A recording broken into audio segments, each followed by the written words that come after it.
What up, guys? I know it's super late, like super late, but I really don't care. I took a fat nap and I'm awake, so I'm gonna be back testing. I'm still gonna get up to live trade tomorrow, but I had plenty of sleep. I took a big nap, and yeah, tomorrow is gonna be interesting because we have NFP. Also, I feel really good because I got a nap, by the way. Like, I feel like really good. Um, I wish I was live trading right now. But NFP, right? We have NFP tomorrow, but it's also a bank holiday. Yeah, make that make sense. I don't know. But 9:15 a.m. Eastern, the futures market's gonna close, so I'll trade up until 9:15, and if there's a trade, cool. If there's not, then cool. I'm just gonna be here to show up tomorrow. But anyway, we're gonna be looking at price action today, and today was a fun one. Today was fun. I wish that I had just taken the trade as it was supposed to be. Obviously, I'm always trying to, but I fumbled, right? Bro, why is gold not opened yet? Is gold not open?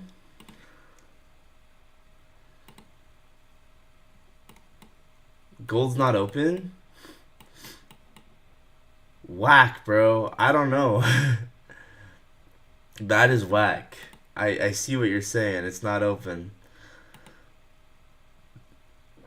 I guess it's just closed on the gold's just closed today. Yeah, that's whack. Anyway, back to what I was saying. Today was such a fun day, and the trade I took was actually a 5-hour win, right?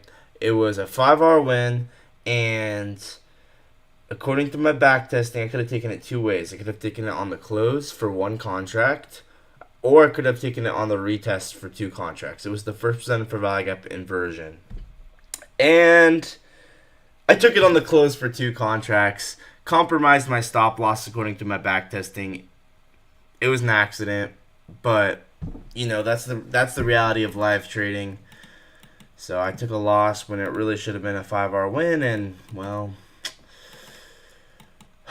it's just the reality of trading. Live and you learn. You just keep getting better. So here's the first center for value gap. Here you can see we come up the right hand side of the curve and inverse it. Textbook.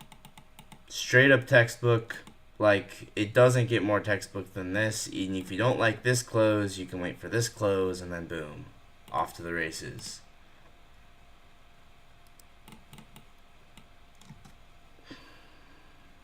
But I fumbled it big time. I had to enter on the retest here. It almost just makes me just like really, really disappointed, right? Because this is textbook. This is probably one of those textbook trades, and the today should have been like huge for me, like absolutely huge. This is really, really obvious. We got low resistance highs all through here, and equal highs right here. So what's likely going to happen when we inverse the first center for value gap, right? We're likely going to run all of this. And once again, today should have triple equal highs. Triple equal highs. Today should have been like my biggest day of the entire year. 100%. I mean, this is not rocket science.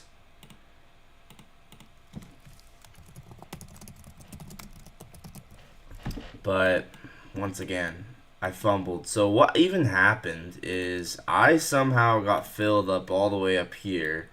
I entered with two cons and got stopped out. That was just not. It's just sloppy as can be. Sloppy as can be. I mean, this is why I say I need to practice my execution so much, because it's like, this should not be happening.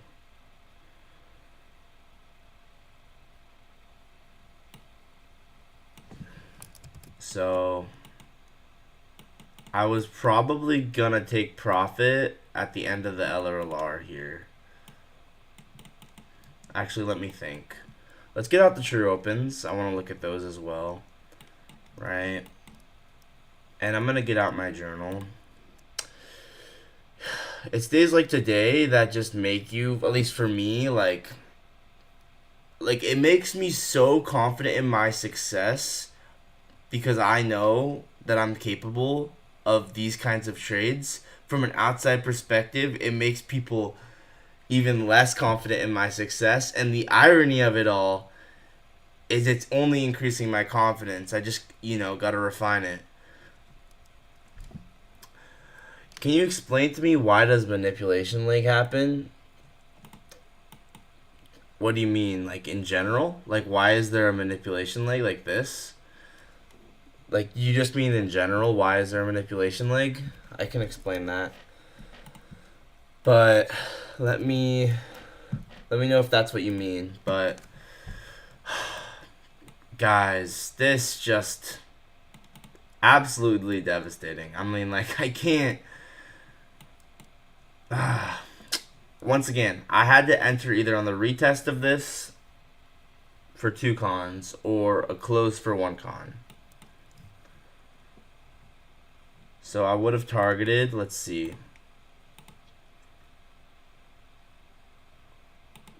And ironically, if you project out 4 projections here, we go right up 4 projections.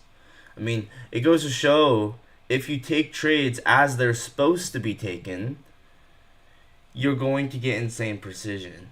If you don't, well, the market is going to rip your face off, right? If I took the trade on a retest of the first center flag gap, stop loss on the opposing end, targeting 4 and 7 projections, well, you can see that that is a clean as heck trade. Though if I take it on the close and I get a bad fill and I go with 2 contracts instead of 1, well, then my face gets ripped off and the market eats me alive.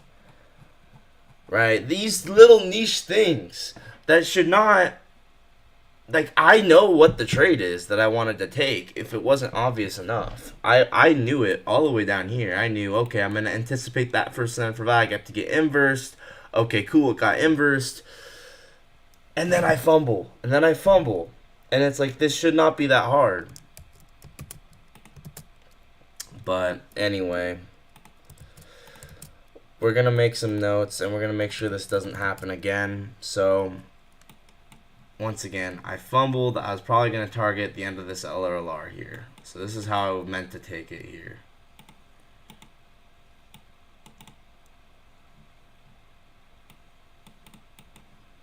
This could not have been messed up more. This literally could not have been more messed up. How badly I screwed this up. I was probably going to take profit there too. I could not have messed this up more.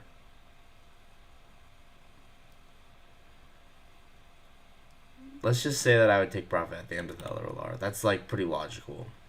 In reality, it would have scaled out, but when liquidity gets swept up or down, first IFG doesn't work, but right after IFG is invalidated, another IFG works. Why does this happen? Because a lot of the time you're going to want to see an external liquidity sweep and an internal liquidity sweep, right? So if you haven't had external manipulation and internal manipulation, it's lower probability that it's going to have efficiently delivered price. For instance, here we sweep out these external lows, we sweep out this whole entire range, right? You can clearly see this is accumulation, right? Accumulation, manipulation, distribution. So I took a trade on this too, right? So I actually got tripped up on this too. I can't say much, but a lot of the time you're gonna want to see external and internal liquidity get swept. So here you can see this is an external sweep. Why? Because it's just a low from way off over here, right? But to make sure the most amount of people are basically screwed as possible, the market's going to now ideally sweep out internal liquidity, and it happens in a weird way where we don't usually will come down and we'll sweep out. Usually we'll come down and we'll get a sweep out of these lows and then we'll go higher, right? In this case, we actually just swept out the bodies here. We swept out the bodies into this rejection block. And I classify sweeps of bodies as liquidity sweeps. So this is my external sweep. This is my internal sweep, right? We've swept out the bodies of these candles here. So now everyone that got long too early is cooked. So now shorts in general are wrecked. And now longs that went in too early are wrecked. So now we have basically everyone that could possibly be wrecked is efficiently wrecked, right? Everyone that's, all the possible people that can be cooked are now cooked. Now the market's ready to go. There were a couple trades within here I liked. I saw them live. I mean, there's really a ton of ways you could have done this. I really like this 1 minute change in state, which also inversed this gap. But I waited for the first center for value gap to get inversed because obviously this is an external gap. In hindsight, I didn't really need to because I could have gone break even within this gap. But I just, it's a much easier trade to wait for this first center for value gap to get inversed. You also could have taken the 2 minute change in state right here on that close. So once again, I screwed this up in about every way possible. And it's a learning experience for me because I understand now, like when you take a trade, it needs to be exactly according to how it is supposed to be taken according to your back testing. And there really can't, there's very little room for error. I mean, there are cases where you can enter the trade late, but that would be, for instance, if I did one con, right, and the stop loss isn't compromised. If I did one con, I entered it late, but the stop loss still isn't compromised, okay, cool. That's actually not terrible because, I got to make sure I get filled. But if I do two cons, my stop loss is most definitely compromised because it needs to be at least below the IPG, right? It needs to at least be below here. So two cons here just doesn't work. It just doesn't. So let's start making some notes here. So today was one of the best learning experiences for me, though, probably of the year, because it really goes to show that, like, trades need to be taken according to how that they're back tested, right?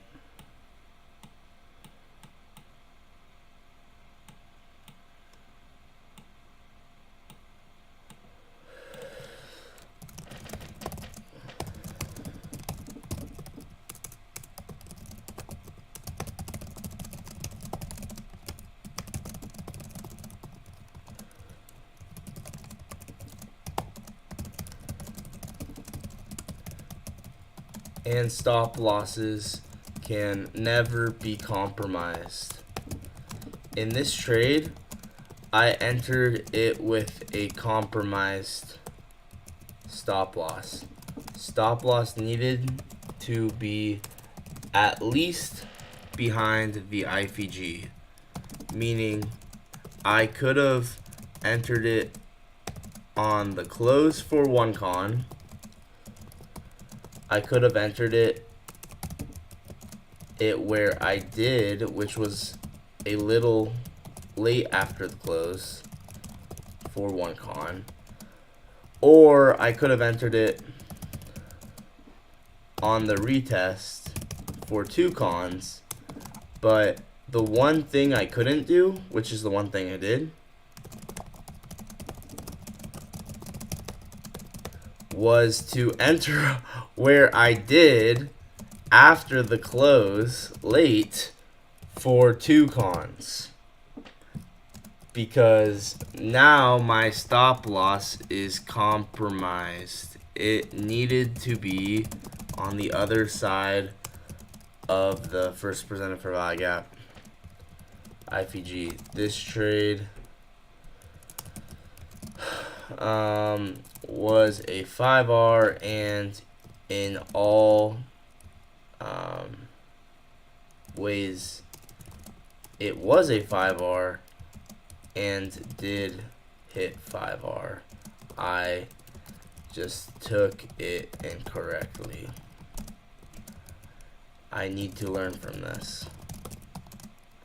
Stop loss must always be where it needs to be according to my back testing. If it can't be there, exit the trade or adjust accordingly. And no risking more than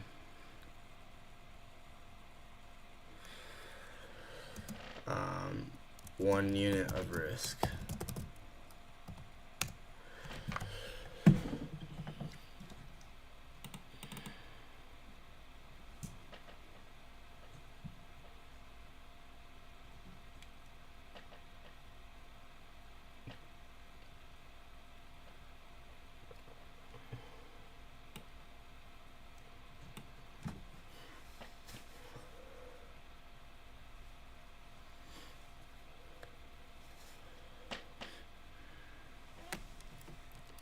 And I guess what I mean by adjust accordingly is I'm thinking like, let's replay the whole situation in my head, right? I enter it wrong for 2 cons, okay? What could I have done to make this trade still a valid trade? I could have closed one of the cons, just said, hey, I messed up. I'm only going to be entering with 1 con. Take a tiny little loss, about probably like $10 on the 1 con because I incorrectly took the trade with 2 cons. I took it and it wasn't supposed to be taken with 2 cons on the close. Then put my stop loss where it needs to be with 1 con. I actually could have still I could have put a limit order to refill the order so I could have the trade taken with 2 cons. Let's say I entered another one here, right? So now I'm actually in with the correct amount of risk and I get in with 2 cons. So that's what I mean by adjust accordingly is, you know, as long as the trade fits valid criteria to be a valid trade, then cool, I can adjust it accordingly to make it that the case.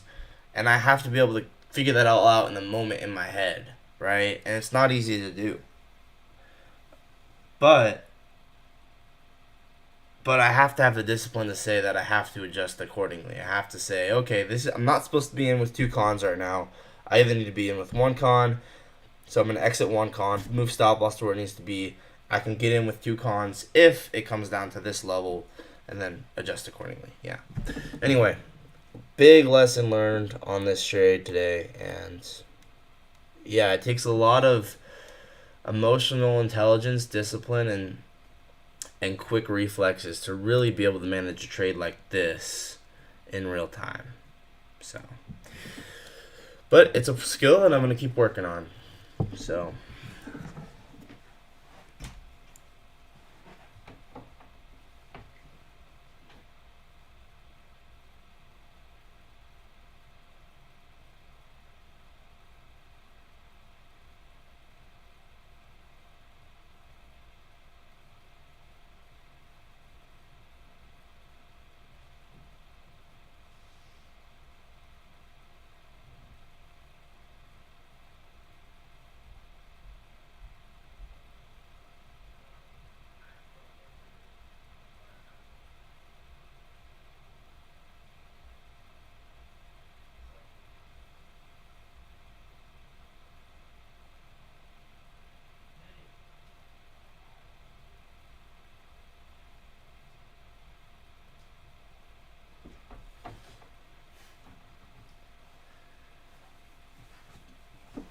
okay.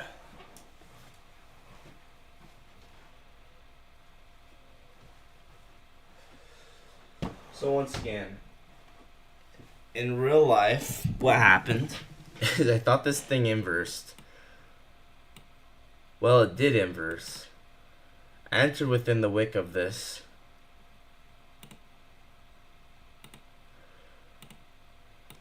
Then I get stopped out. So. And let's also mark out true opens, right?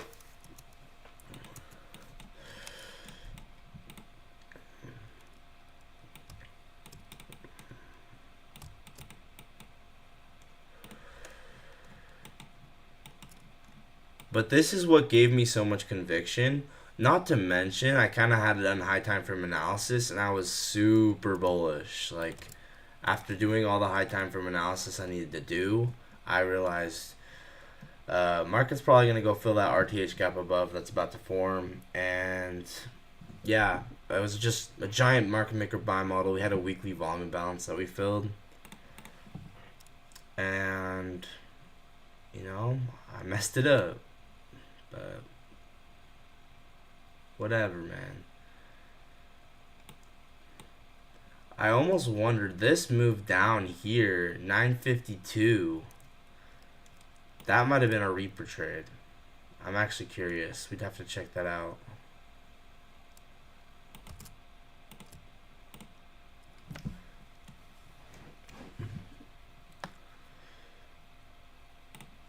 But yeah, you see how the true opens get manipulated. We also manipulate 730 as well. So it's like, this is what I want to see in true manipulation, right? Beautiful. And then not to mention, I think it's like a 15-minute fair value gap.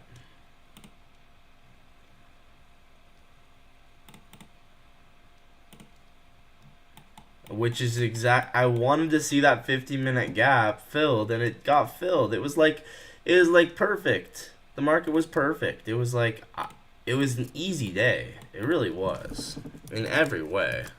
I just messed this up. It's unfortunate. Like, I could have caught off of this. I could have caught, if I had held it, I could have caught the whole entire range if I TP'd with stop loss. And then guess what? Then all of a sudden, instead of being up 5R, if I held it for the entire day, well, now I'm up like 100R. I don't know 100, but like 25, 30, 30R, which is just crazy.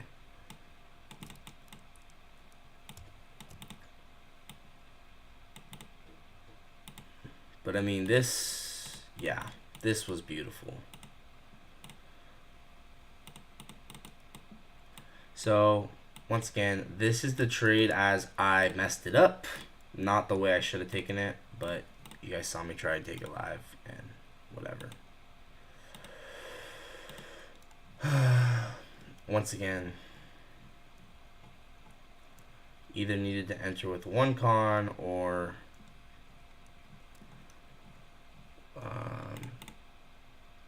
two cons on the retest. And I actually want to include the weekly volume balance because it makes this really, really fascinating, actually. Right, so I was looking at this weekly volume balance right here.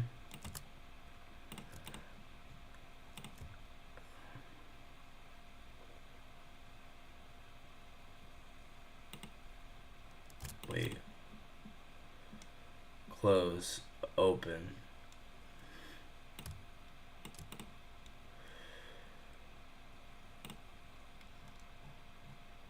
And then you can see the market efficiently deliver this. It's like when you see this, it's like, what? It's like when you see this, you're just like that can't be. That can't be. And I almost wonder if I marked this out wrong. Hold on. Oh yeah, it's supposed to be close to open. So this actually, yeah, I was like, what, did I mark it out wrong? Yeah, I did. Like, when you see this kind of stuff, it's almost just like, that can't be. but it is, right? The market uses a new week opening gap from not new week opening gap, a weekly volume balance from 6 months ago. That's insane. Like, the market's remembering everything. It's perfect. It efficiently delivers price in this way. Look at that. I mean, you cannot make that up, guys. Incredible. Incredible the way the market does this.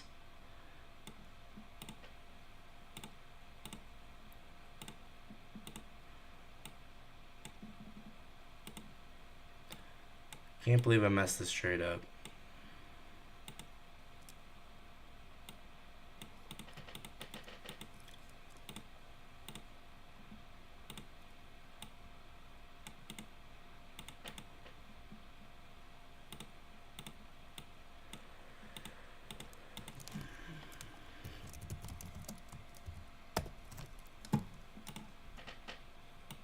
And it's like, not to mention, look at the way that we backtest the top of this.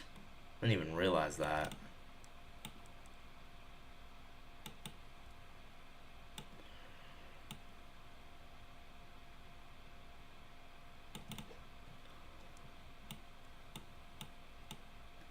It's so beautiful, dude. It's crazy.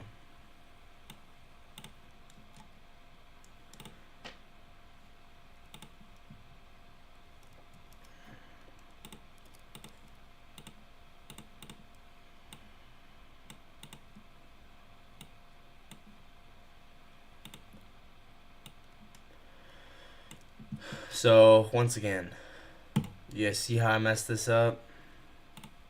Let's make a new folder for today, for Thursday. I think we're ready to mark out a screenshot of this. Right? The trade was valid.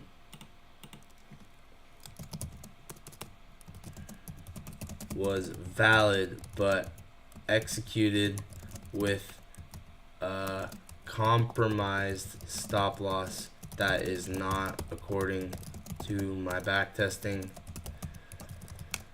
I either needed to enter with one con and entry would be fine where it was, with stop loss on the other side of the first presented for value gap, or I could have entered with two cons on the retest. Here you can see I did not take this correctly.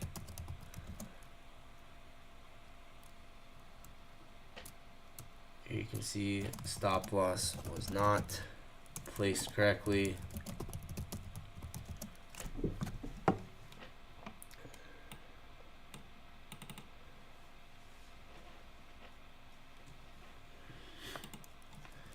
And stop loss was compromised according to my backtesting.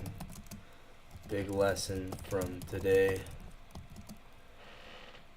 If I can't have my stop loss where it needs to be, I need to exit. I need to exit the trade or adjust accordingly to make the trade valid.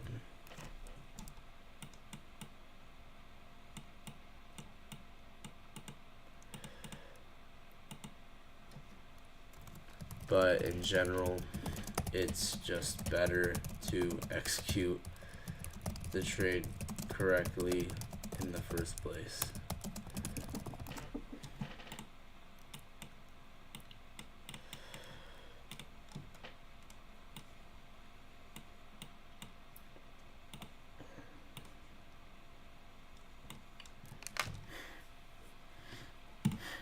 What an easy day, bro. I think this was like so straightforward in every way.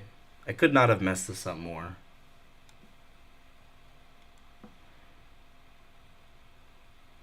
So 947, first presented for value gap. First presented for value gap inversion on the 1 minute.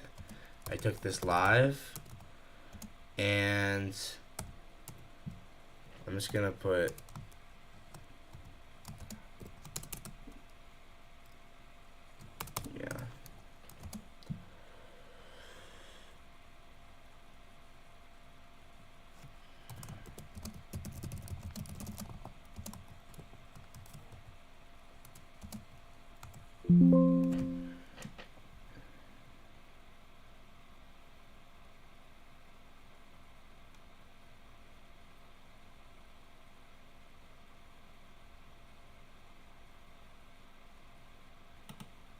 why isn't the file name valid?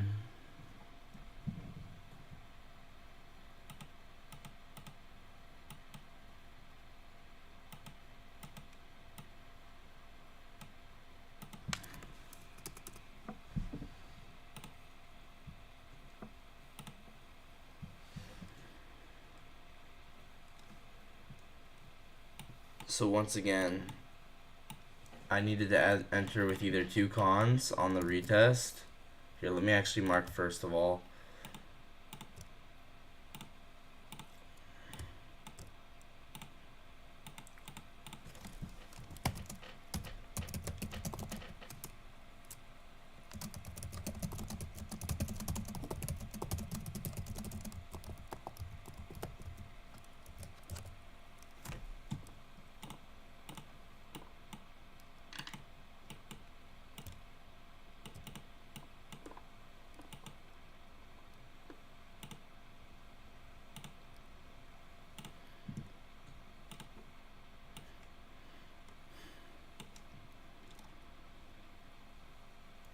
You can see there's a Venom model down at the very low after we efficiently deliver the weekly volume balance, which is so sick.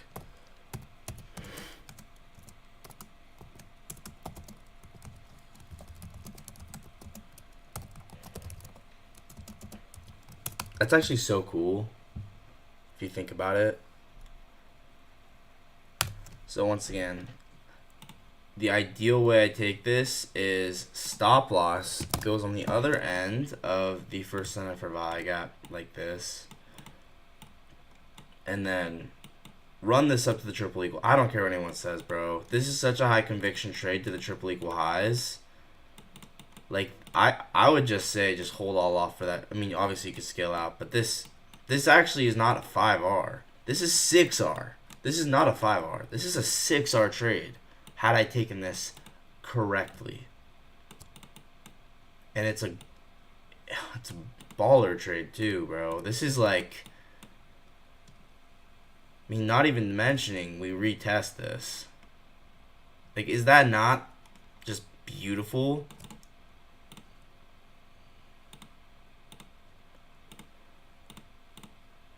The way we use the Venom model right here, I can tell it's right. It's perfect, bro.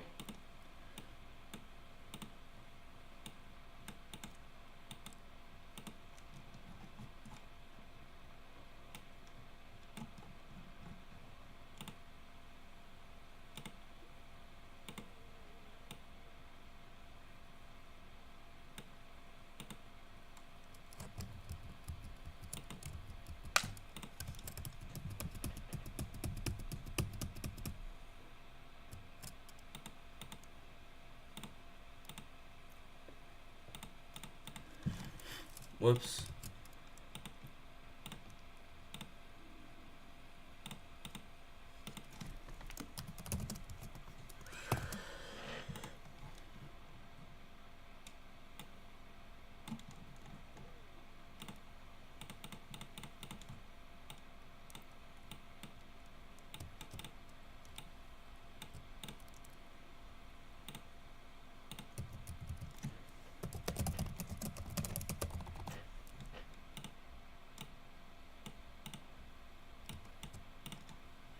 once again, this is the ideal way to take the trade that I took today. Doesn't it just make you mad a little bit? Like, come on. I had everything right, messed it up. Or I could have entered with one con, where I did, right? Because I entered it within this wick. I entered a little bit late, which is, it's understanding that in real life, there's going to be inaccuracies in the execution. That's okay. You can enter it slightly within a wick of a trade and have it be a little inaccurate. Just accept that the stop loss still needs to be where it needs to be. Right? Like real life is gonna hit, and I'm gonna accidentally get filled within this wick. Okay, fine. I get filled within this wick, so I enter with one con, not two.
So yes, real life is gonna hit, and you might get filled within this wick because obviously we're humans, we're not perfect, like today.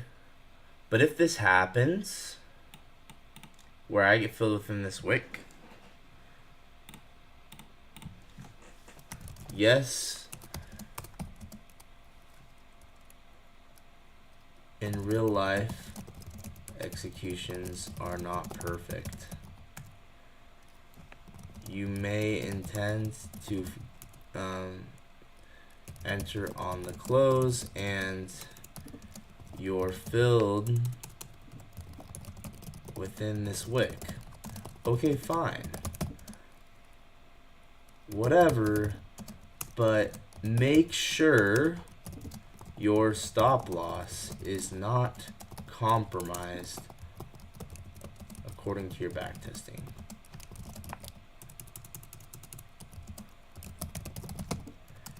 If it is, you need to trim a con off and adjust the stop loss accordingly. And then you can reposition a re-entry of that same con at a lower price if you really want to. But no matter what, stop loss must not be compromised within a trade, and it must be taken according to your back testing, and if it can't, exit the trade or adjust accordingly. Always.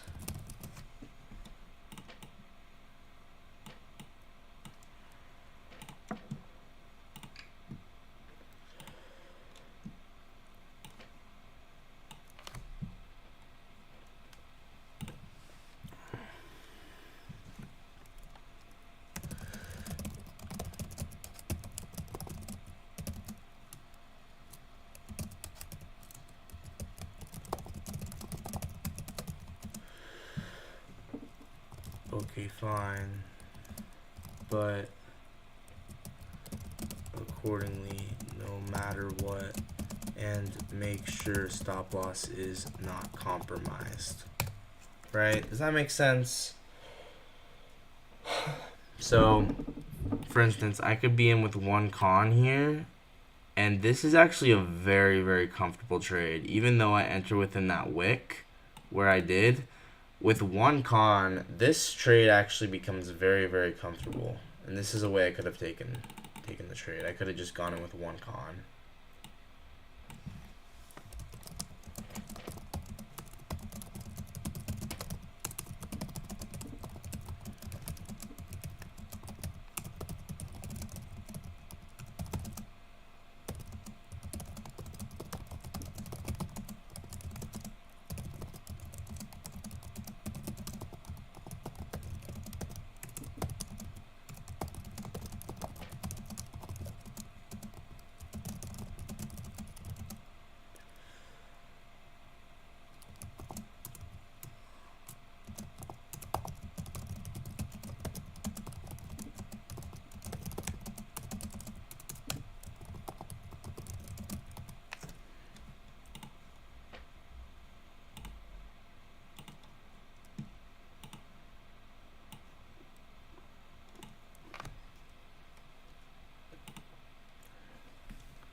First and for I got 1 minute live, ideal number 4.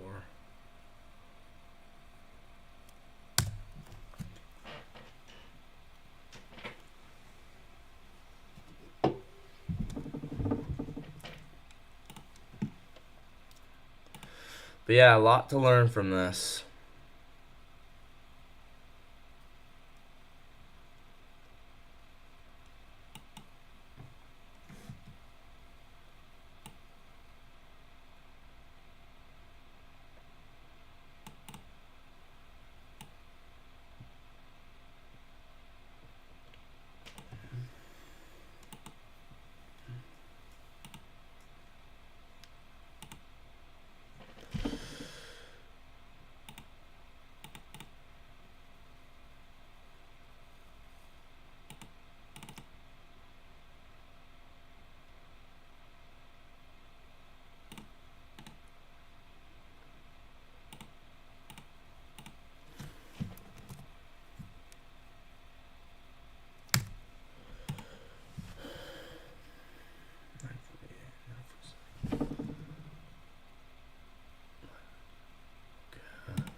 Tough, guys. I mean, there's a lot of other ways to take the same exact trade. Like, the key was understanding this 15-minute, 1-minute model, which I completely understood. Completely. I was completely aware of these triple equal highs, right? We had what? Overnight gap above. It ends up getting completely filled. This is one of the this was a day where had you taken profit with stop loss, you may just have retired your bloodline. Because I mean, obviously, maybe not with the size I'm trading with, but like when you get to the point where you're trading with bigger size, yeah, that these kinds of trades are gonna be, well, let's just say they're going to make you forget what normal, yeah, what's normal. Oh man. I mean, you look at this RTH gap and look at the way the market come back and fills it. It's like, wow.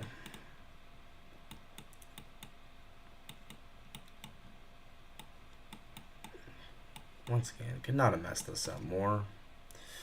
It's unfortunate, but let's just keep moving forward. We even had SMT with this gap here. Doesn't get better than that. It's like, this is perfect. It's a sequential SMT as well.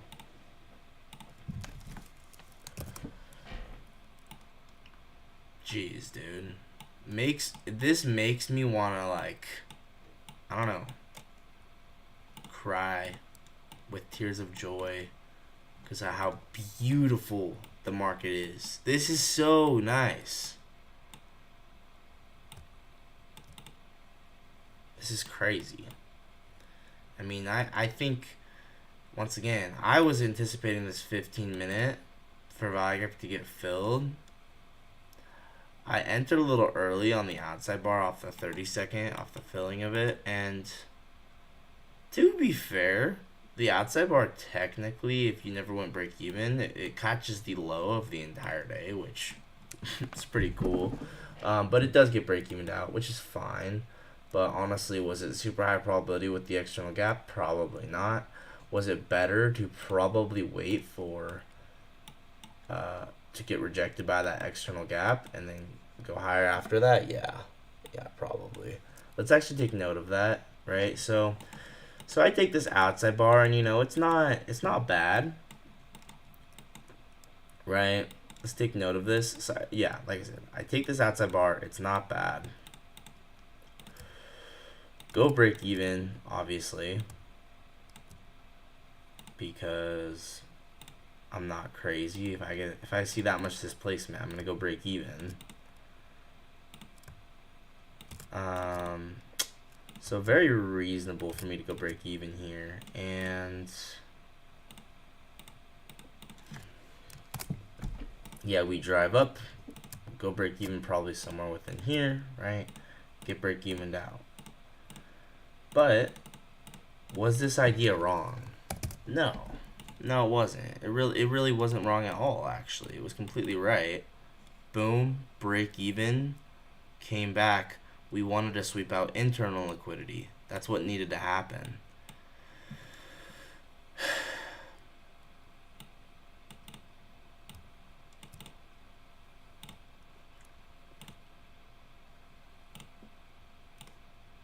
So I actually will make a little note of this. This outside bar was not bad, but the problem is this is the external gap with no internal sweep, makes it lower probability, which is why it becomes break even. Not terrible, but also very reasonable why it was break even. However, once we get an internal sweep, sweeping the bodies, you can see that is when time and price are truly aligned and we go higher.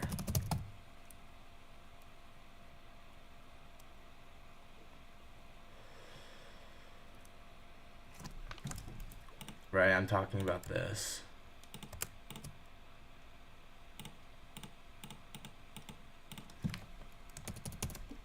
So here's that internal sweep there.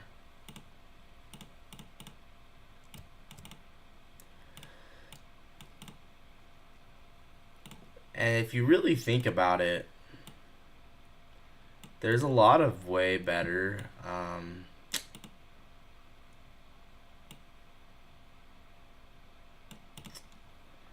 what's it called? This is crazy. You know, this is one of those trades where you TP with stop loss, you're going to hit these triple equal highs, you're going to fill the RTH gap, you're going to, once again, retire your bloodline off of one trade. It's just crazy. Crazy stuff, guys. And it's just one click. One click. Just gotta stop messing up here. So once again, took this live, got break evened out. You can mark it out like that actually, just to show the break even, right? Once again, it was probably going to be final TP at that high, but I would have TP'd with stop loss.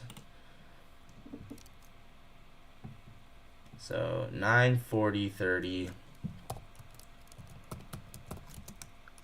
outside bar on the 30-second live.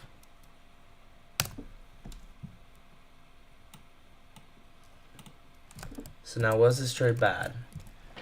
No, it wasn't, but time and price weren't fully aligned. So I wouldn't necessarily take it again, because I just don't think time and price were fully aligned, right?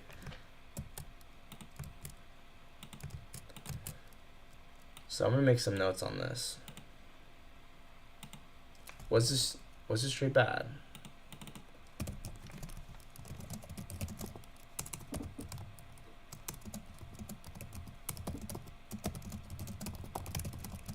The right idea, but simply put, it is a very high probable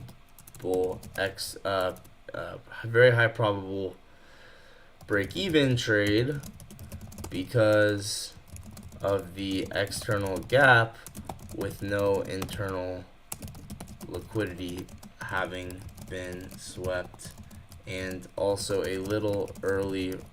I'm not gonna. So next time, I think it's okay to be a little more patient and really wait to see that external liquidity swept. But even if not, this break-even trade is perfectly fine. I think the 945.30 outside bar, the 945.30 30-second outside bar was the true alignment of time and price, and that trade was genuinely incredible. That or any of the 1 minute CSDs off of the 15-minute gap, and then also the first presented for value gap inversion. Either way, not bad trade, just a high probability break-even trade, and not a true alignment of time and price.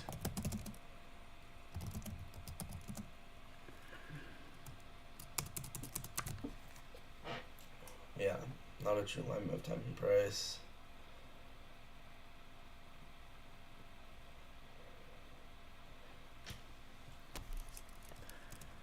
And in going into the future with trades like this, I will definitely keep this in mind.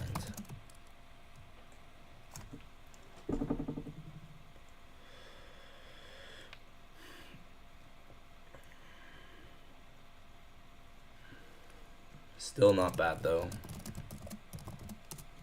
And yeah, I'm just gonna mark it.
Right, so not a bad trade, but just high probability break even.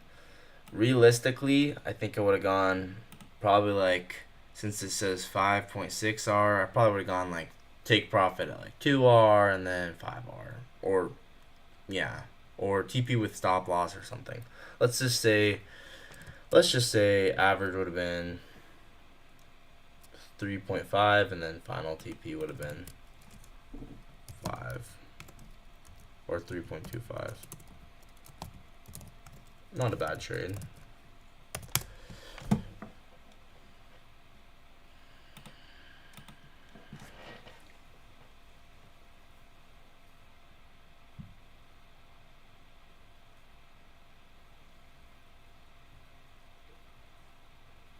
Yeah, the market really wanted to wait for a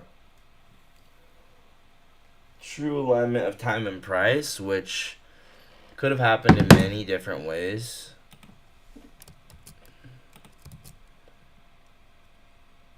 One which is basically this outside bar on the 32nd. Actually, let's go ahead and let's make sure this is screenshotted. Did I add this to the? Yeah, 9:40 outside bar live. Okay, I'll add those screenshots to the chart later.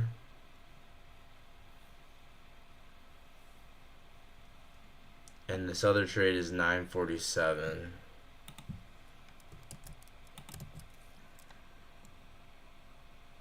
Or maybe it's 9:48 actually.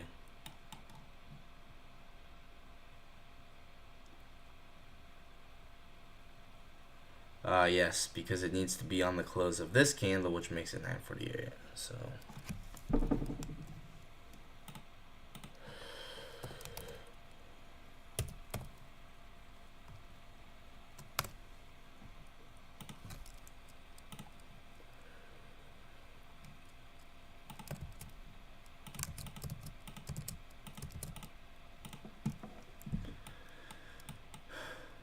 So I'm gonna actually switch the times on all these to 9:48.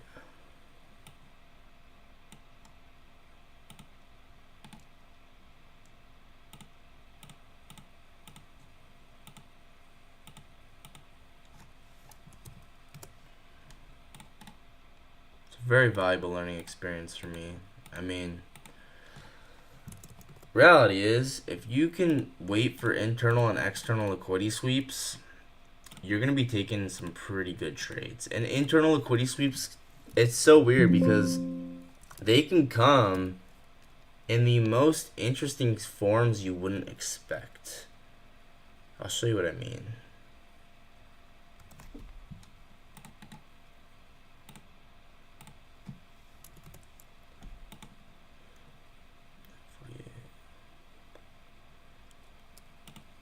Right? Internal liquidity sweeps can come in some of the most interesting ways you would never expect.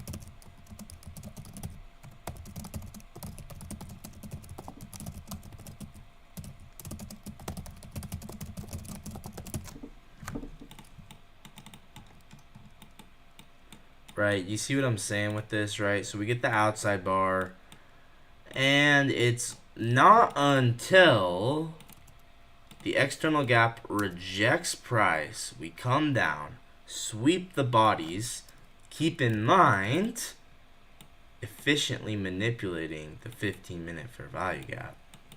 We gotta actually put a gradient. We gotta pop a gradient on this thing. And we gotta put in that volume imbalance as well.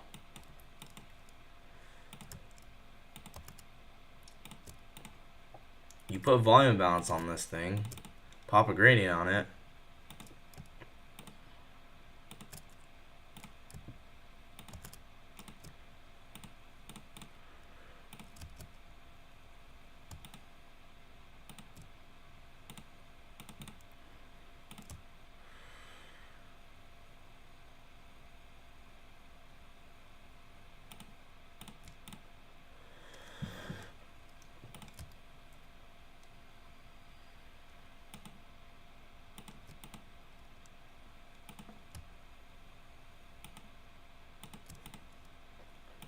Might go to bed soon.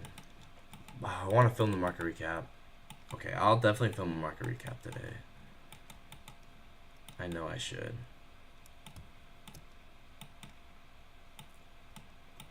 And you see the efficient delivery of time and price here.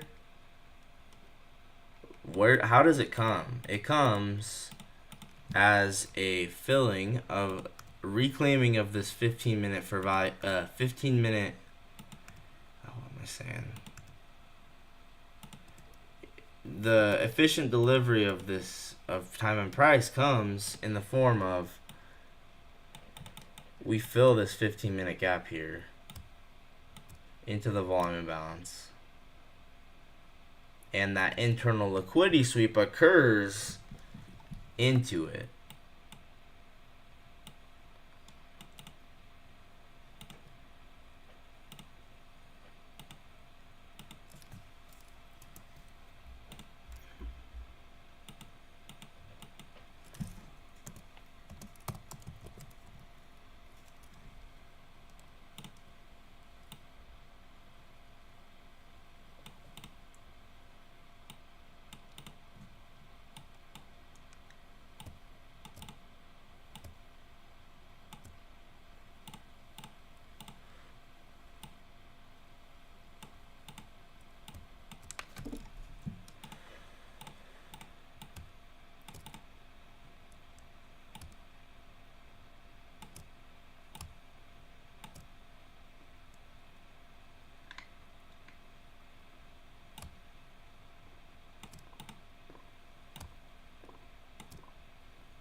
So here's external liquidity getting swept.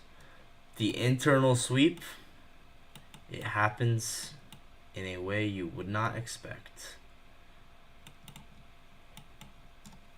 It happens as a sweep into this low, into this rejection block, efficiently filling the volume balance here.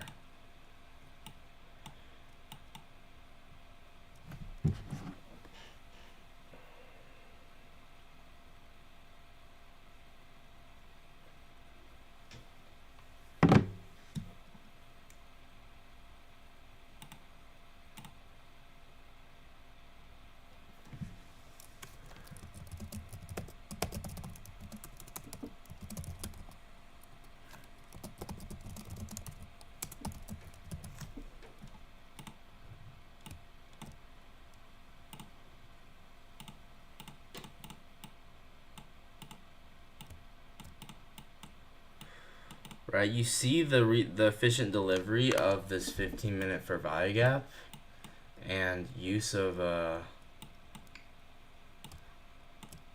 don't even know what you call it, use of the volume balance at the bottom of it.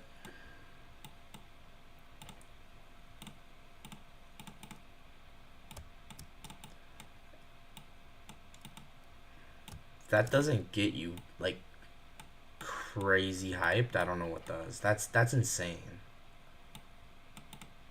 So this, I would consider this as a inducement, right?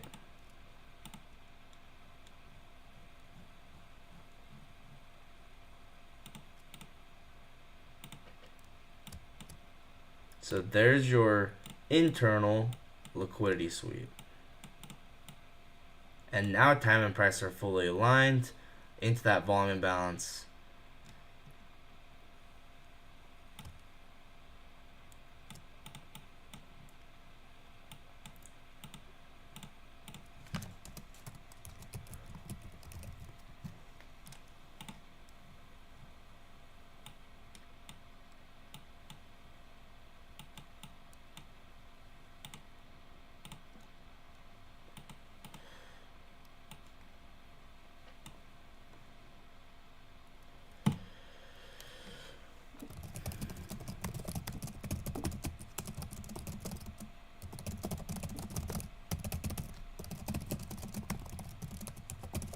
I think I'm going to try and film this market recap. I think we're at the point where I have plenty of stuff to talk about. Good morning and good night for you. Yeah, it's super late for me, but I took a fat nap, bro. And I'm up, so might as well. But check this out, bro. Look what happens. External liquidity gets swept. Why don't we go straight up here? Well, external gap. And there's no internal sweep. So what ends up happening is the market wants the internal sweep. It comes down. We get an internal sweep of these bodies right here of the rejection block. And it perfectly reclaims our 15-minute fair value gap. These are the subtleties that are going to tell us smart money is on our side. Boom. Efficient delivery off of the 15-minute fair value gap fill, inducing this low. Now we have external sweep and internal sweep. I really love this 30-second outside bar. This beautiful entry. Right on this close. Boom. Straight up from there. Now that's an alignment of time and price, if I do say so. So what was I gonna do again?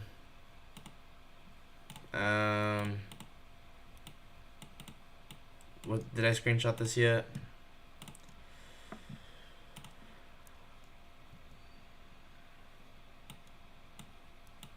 I'm gonna just re-screenshot it because I don't know if I did or not.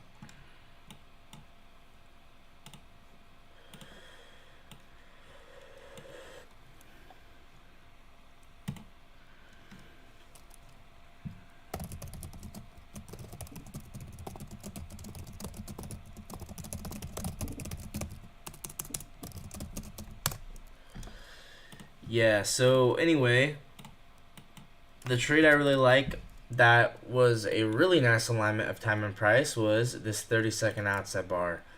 And actually, guys, this was a brilliant, just brilliant example of how you can Khufu stack in a really high probability way. So I'll show you what I mean. So for instance, on this outside bar, by the way, look how perfectly we retest that. Now, yo, that's perfect. That's insane. Okay. So you could enter on the close. You could also enter on the retest. If you enter on the retest, there's no drawdown. Jeez.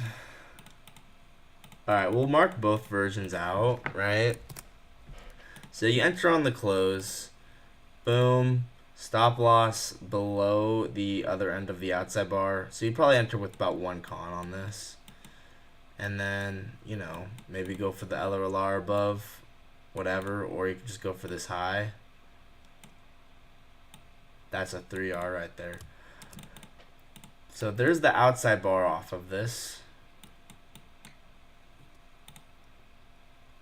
that I really like.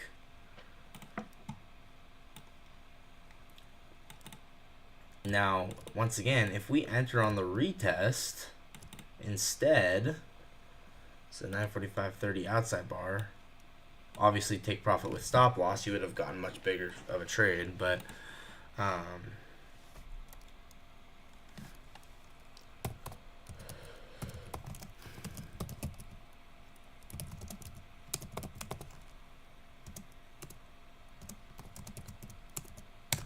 yeah, let's say you enter on the retest, you actually probably wouldn't even get as much as you want to get filled.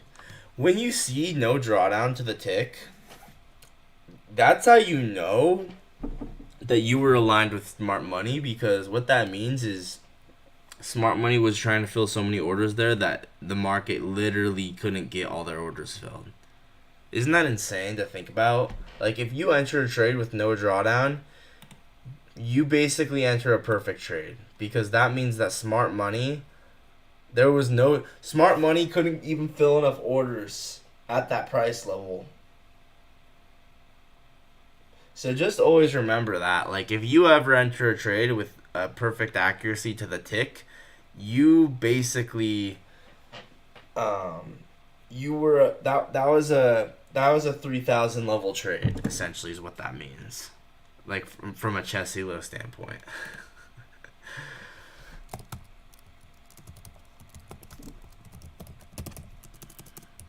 So 30-second. So once again, you could take this as a stack, which is so cool, because we can go, okay, 30-second outside bar, boom, break even. Then what ends up happening, right? Then we end up getting a 1 minute change in state off of this, which I also liked, and I noted in the moment, right? So this 1 minute change in state was kind of nice. Off of the 15-minute gap. Once again, time and price still aligned.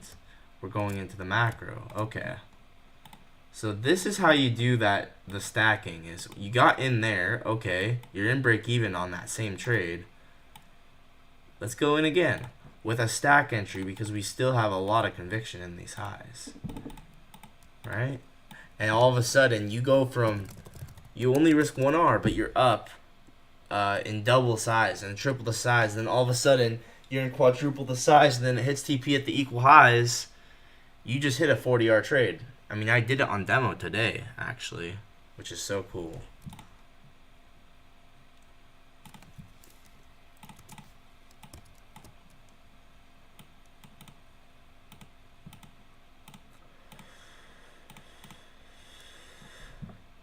So yeah, then you could, once again, this is isn't this a propulsion block too? Oh man, it's crazy how the market just does what it does. Never gonna not amaze me. Wow. So you can project out this, and you can see 4 projections is right at those equal highs.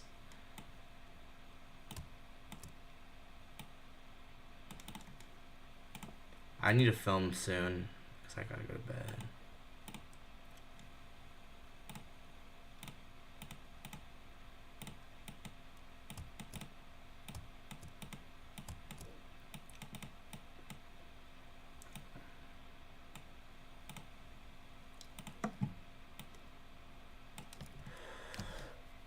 So this would be just a normal flow state entry at 946.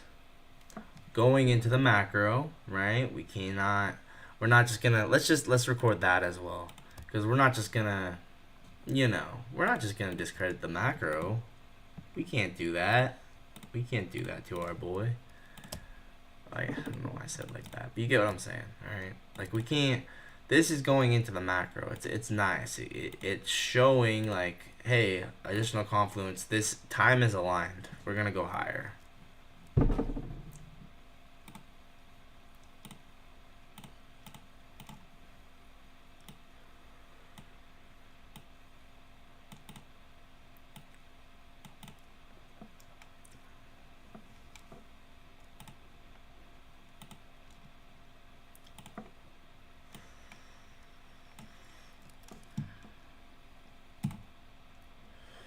So 946 flow state, 15-minute for value gap aligned with the 1 minute CISD.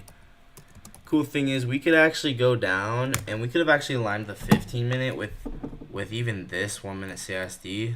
Very aggressive. Very aggressive, but it's not to say you couldn't do it.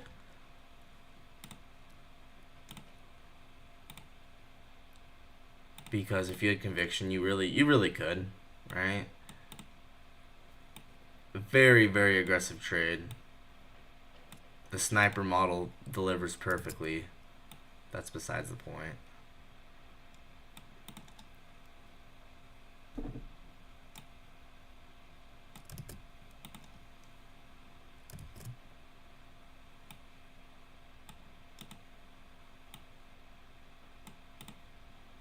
So this is flow state as well, but we're aligning it with a little baby change in state right down here. But what would give us conviction is the perfect delivery off of the reclaimed gap, right? And then we go right up 7 projections and then the triple equal highs.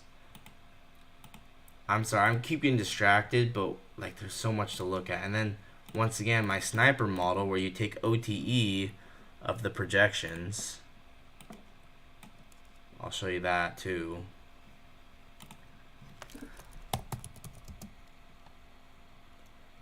Flow state, 1 minute or 1 minute, or you know what I mean. OTE of the OTE of the projections is what I meant.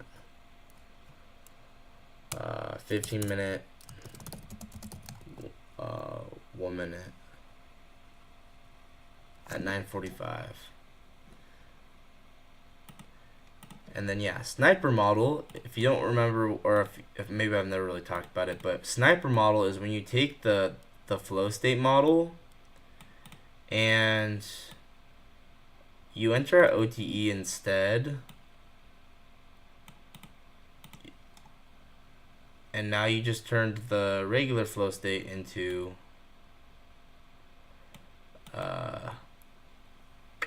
instead of a 8R, this becomes 18R.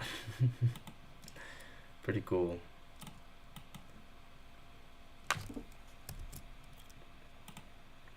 And you can also do a pyramid version of this, but I haven't really figured out a way that I can do that with 1 unit of risk yet, so I'm not doing that. Because I want to keep consistent with 1 unit of risk per trade. If I do sniper model, then pyramid on a retest, then I can't really do that. But it's something I can practice on demo for sure. Just not something I'm going to practice on my real account.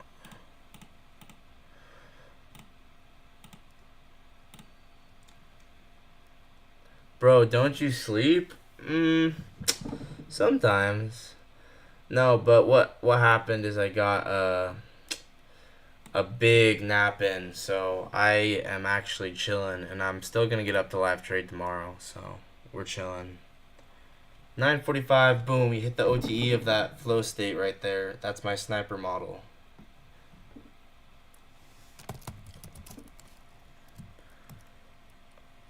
I might actually just call it the flow state sniper. Nah, I'm just gonna keep calling it the sniper model.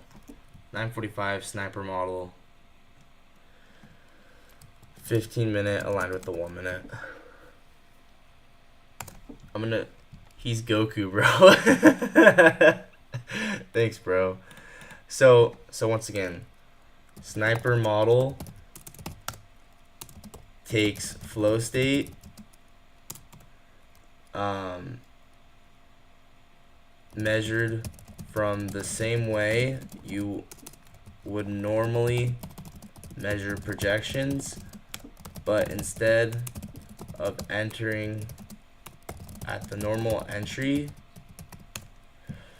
you enter at OTE how do I even explain it, bro? Okay, so you basically take the regular flow state trade and measure it out. Takes the normal flow state trade. Sniper model takes the normal flow state entry trade and you know how you would measure out standard deviations?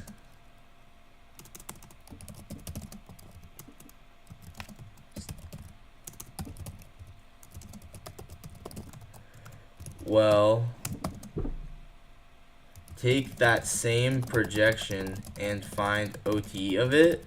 That OTE area is sniper model, is my sniper model. And there instead for 2 to 2.5x the RR.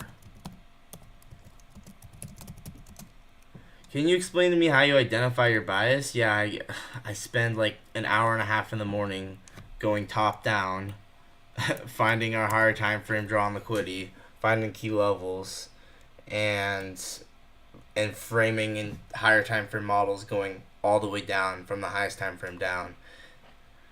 And it takes a long time. But yeah, today I got my bias pretty nicely. Big easy way to find bias. I think by far the easiest way is by far the easiest way to find bias is just use the RTH gap, and you can see. Look at the new RTH gap that formed today, right? It's like it's like overshadowing price, right? This is the one this was the one you had to anticipate its formation because it doesn't form until 9:30, right? Once 9:30 closes, okay, we have the RTH gap. Okay, so now I'm waiting for basically a Judas swing, which we get, and then the real move to go fill the RTH gap. And look how perfectly we fill this, by the way. Bang! Right here, off the midpoint of the RTH gap, by the way, on demo, I caught a 40R trade off of, this is kind of cool. I'll just show you guys real quick. This is a trade I took live on my demo account. Unfortunately, I wasn't trading live, but I find this to be just so cool. I was like, okay, we're expanding on the off chance, because obviously on demo I do risky stuff for fun. So I was like, okay, on the off chance, because I know when we're aggressively expanding, every low time frame gap basically is gonna hold. So I was like, okay, well, this 1 minute gap, very logical that it's gonna hold, because, well, it's just expanding so aggressively. Was expanding so aggressively towards the RTH fill. I know when it does this, basically all low time frame gaps are likely to hold on 1 minute, 2 minute, 3 minute, and 5 minute. So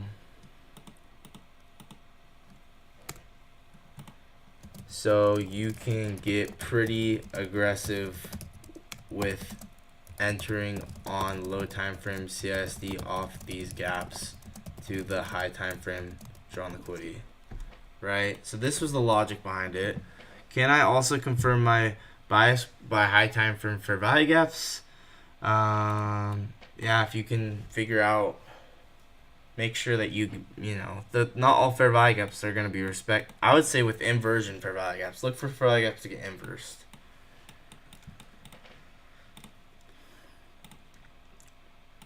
Once again, RTH fill over here.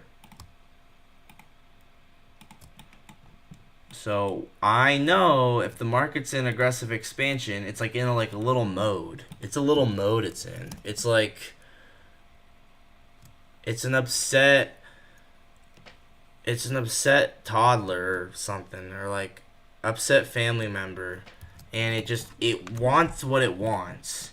And it's basically gonna say to any inefficiency that it can find that is, while it's expanding, it's gonna say, dude, send us higher, right? So I know this is the case.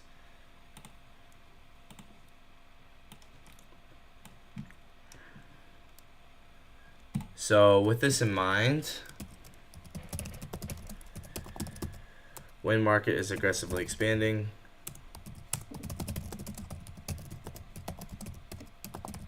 expect low time frame gaps to likely hold 2 high time frame drawn liquidity.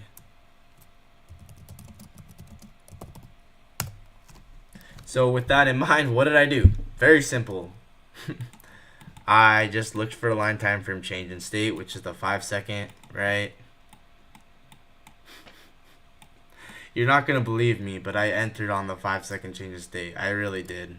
I went like this. I went this one too, but I went break even. I got break evened out. Well, I might have got stopped out. I don't really know, but I entered this one too. And this change in state, let's just say this allowed for a pretty fun trade for me on demo, right? With 5-second change in state, off the 1 minute gap, which I was like, hey, pretty decent chance this holds. And yeah, the rest was history. So this was a 30R off of this on demo.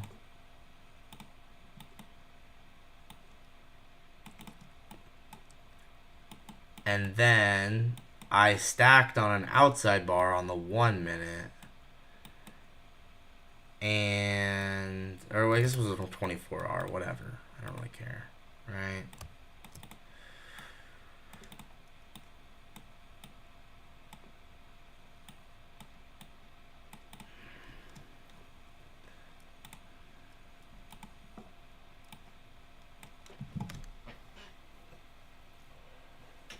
So this was my trade that I took on demo.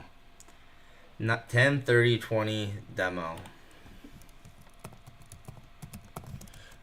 Flow state, 1 minute aligned with the 5-second. I took this on demo.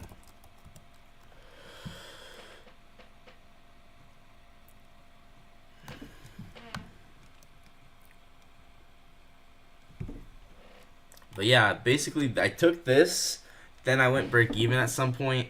Then once I was already in break even on that trade, I stacked on, I think it was this outside bar. If not, it was on the 30-second.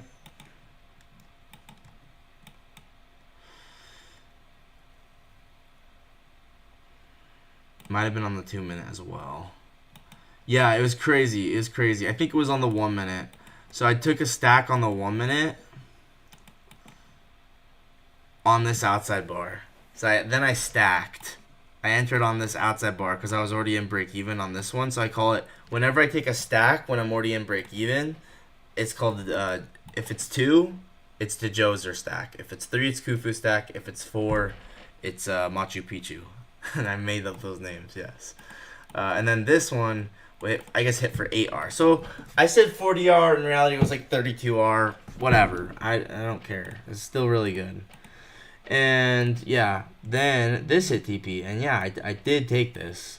It was kind of messy. I got stopped out on it's kind of messy. I got stopped out on break even on some of the cons, but then I re-entered on some of them. But anyway, 40R basically.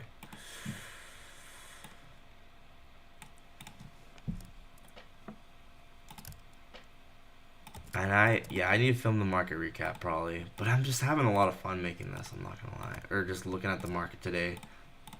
Today was so cool. By the way, like no drawdown on this trade. Again, no drawdown. Like what? Like, come on. These conditions, just insane. Insane conditions. And then RTH fill. 10:33 outside bar on the 1 minute.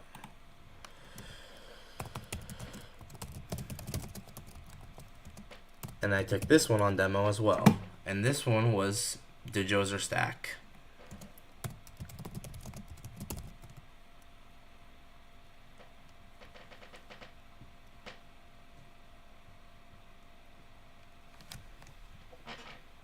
Actually, I don't feel the need to write that.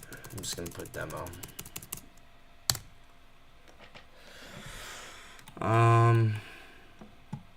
Oh yeah, did I record the sniper model?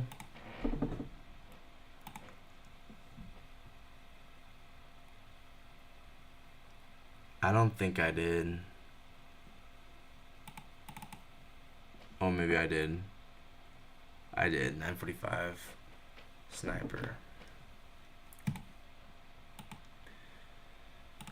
Yeah, there was one other thing I wanted to look at, which was, I think, lining the 15-minute with the 30-second. I liked this as well.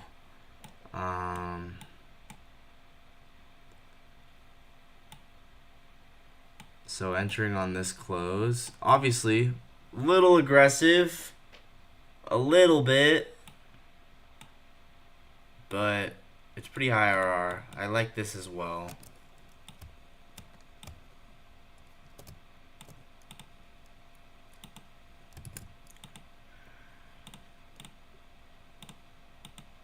A big reason why is the efficient delivery of that 15-minute gap. Probably more of like a demo trade here, but still.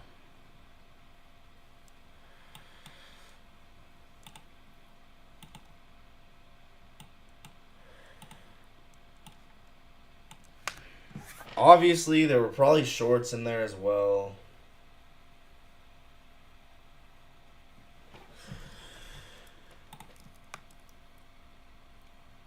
$9.45.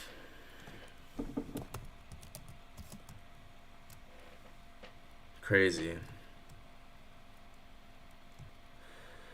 Flow state, 15-minute, 1 minute. Live. No, I did not take that live. What? Why was I gonna put that live? I did not take that live. Oh, 15-minute, 30-second. Okay.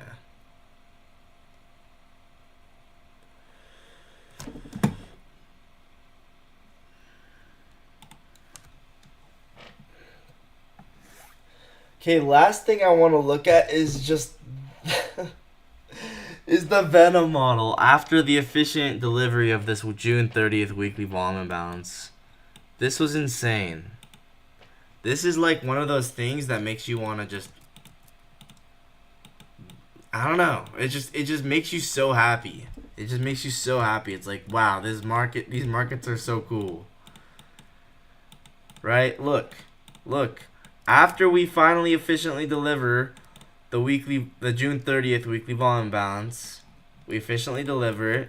And holy, look at the outside bar at the low on the. You're joking. Nah, ain't no way, bro. The little outside bar caught the low of the entire thing. Oh my. Whoever took this trade is a goat, bro. Oh my gosh. That's crazy. I don't even want to journal it. It's too much. I want to journal it. I why did I do this to myself? Why did I have to look at this? Now I have to journal it. No drawdown. So this is actually my cosmic edge model, where basically you take an outside bar off a gradient of anything.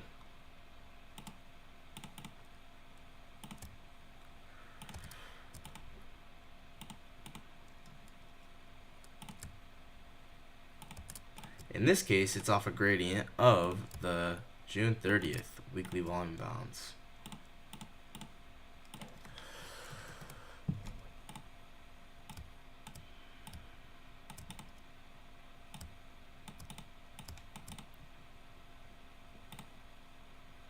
You could run this up quite a ways. Say you take it back up to those highs there. Yeah, that seems reasonable. And then run it back up, yeah.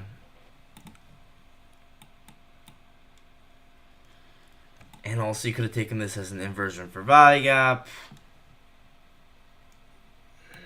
Here, I'm just gonna write this real quick because I don't have time. Right, so there's cosmic edge at 8:13 on the 1 minute.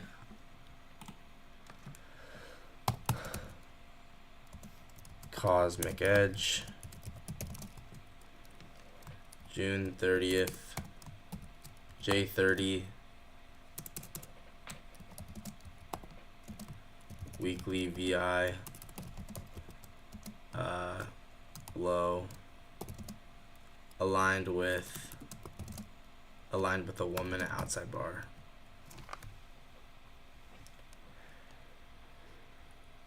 Crazy. I keep just discovering even more crazy stuff. So yeah, Cosmic Edge is outside bar or pin bar off of a gradient of basically any gap. Obviously, it's really nice when it's the low of something like this, because then we end up with likely possibility that we would enter at the efficient delivery for the entire day, and then you catch the low of the day. Bang. But what I wanted to look at, so yeah, 9/13 Cosmic Edge, June 30th, weekly low and bounce low, aligning with the 1 minute. What I want to look at is, get rid of all that, the Venom model. The Venom model after efficiently delivering this thing. And I wonder if it's on the 2 minute or if it's just on the 1 minute. Yep, it's just on the 1 minute. So kind of an implied Venom model, because I am merging these candles together. We can take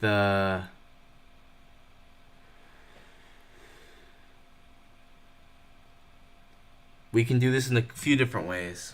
We could take the ICT implied gap, which would be measure out the wicks, find the midpoints,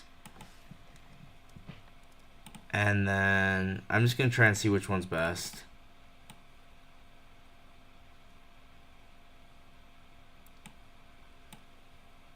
So this is your regular ICT implied gap.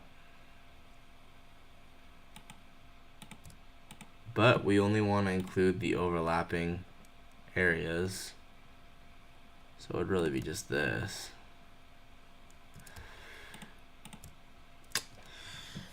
Yeah, I'm just gonna use my version. I don't want to use the ICT version.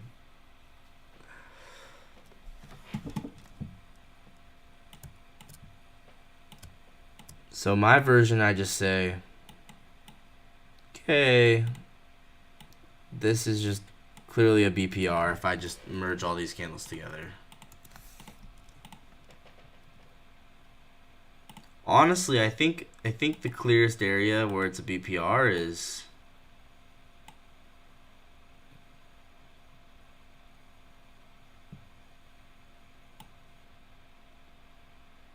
maybe from this low to the volume imbalance, or even this volume imbalance to volume imbalance. Probably there.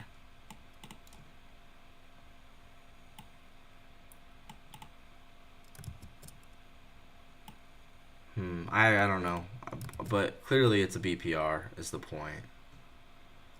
However you measure it. What is the best way to measure this?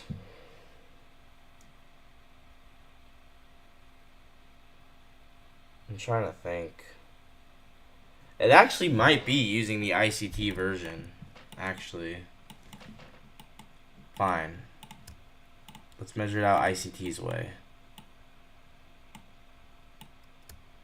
So ICT's way says take the midpoint. If you have overlapping wicks on a fair value, that where it should be a fair value gap but it's not, take the midpoint of the one prior. See, I don't like that. We don't even efficiently fill it. So, I don't know. That's just, I don't like that. I don't like that. I'm measuring it out this way.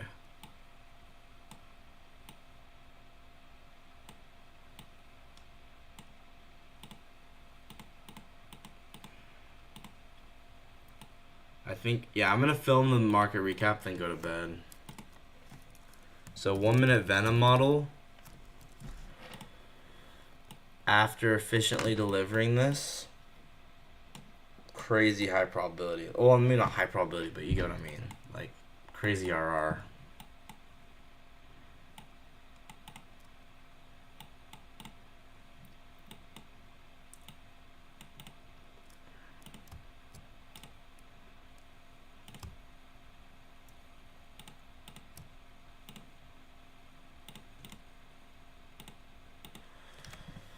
I want to check out SB Pro and see if we had absorption. I really need to go to bed though.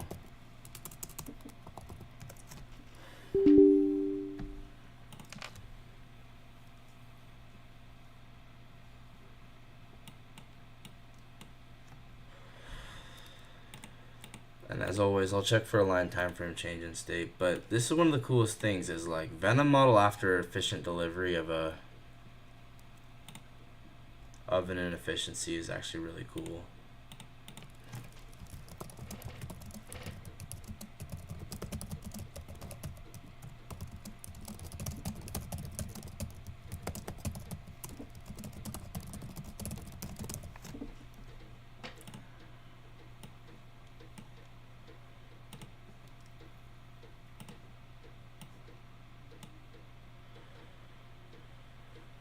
So this is 940.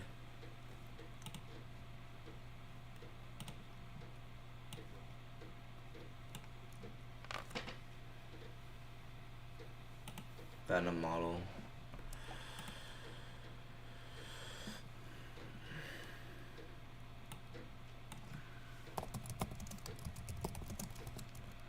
One minute aligned with the, or no, just the 1 minute.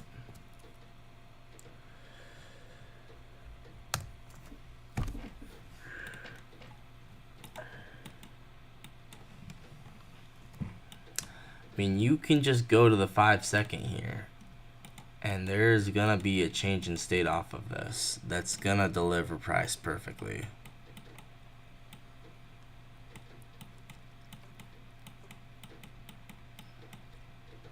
Wow. The absorption within this move lower is crazy. Yeah, that's nuts. We had, even at the very low into this Venom model, we had a 61 market seller. Every single, all these guys are dumb money. They're all dumb whales. Liquidated. Okay, perfect. It's crazy. So you can just go in here, align this with what, 15-second or 5-second change in state. Probably this one.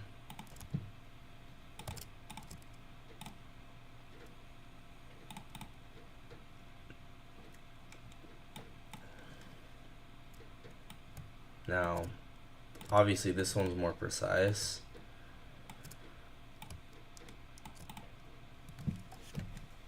Yeah, I like that change in state actually.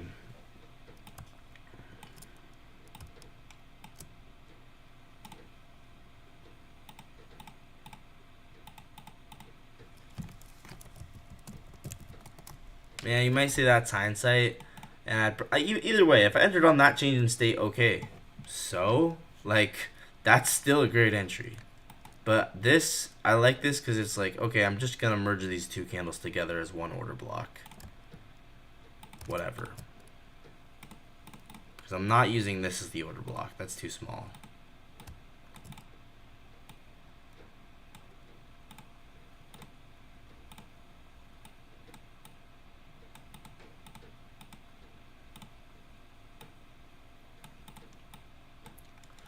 Bang. You see that?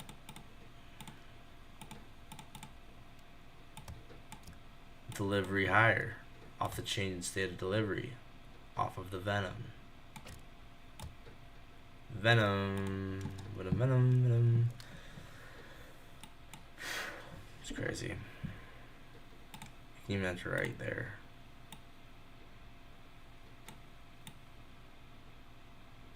That is really actually pretty cool.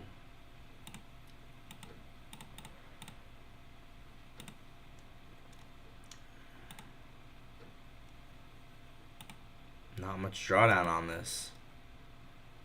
Not much drawdown at all.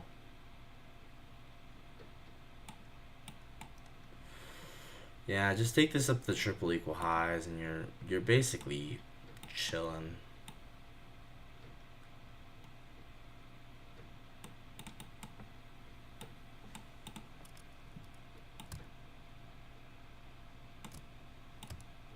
I'm gonna.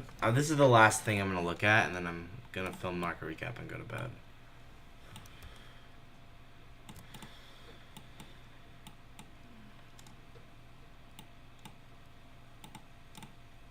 Oh, and then yeah, the whale's selling. I'm just gonna screenshot this.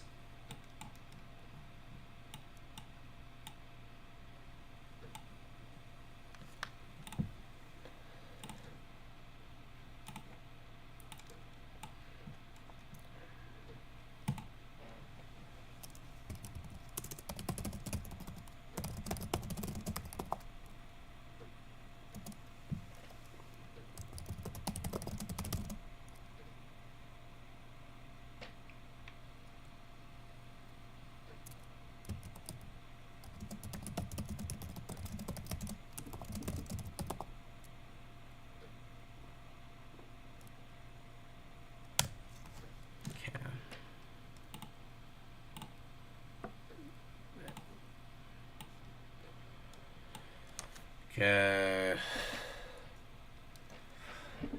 940.50. That's a 369 time. I have to say that's pretty cool. I sometimes I think like is 369 real, and then I see something like that. I'm like that's pretty cool. I don't know. I don't know if the 369 is real, but it might be.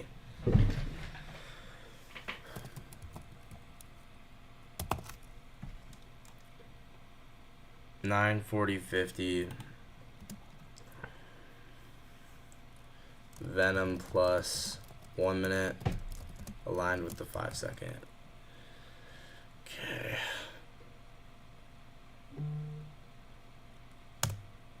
Yo, what up, Captain? I'm about to end the stream, but appreciate you stopping by.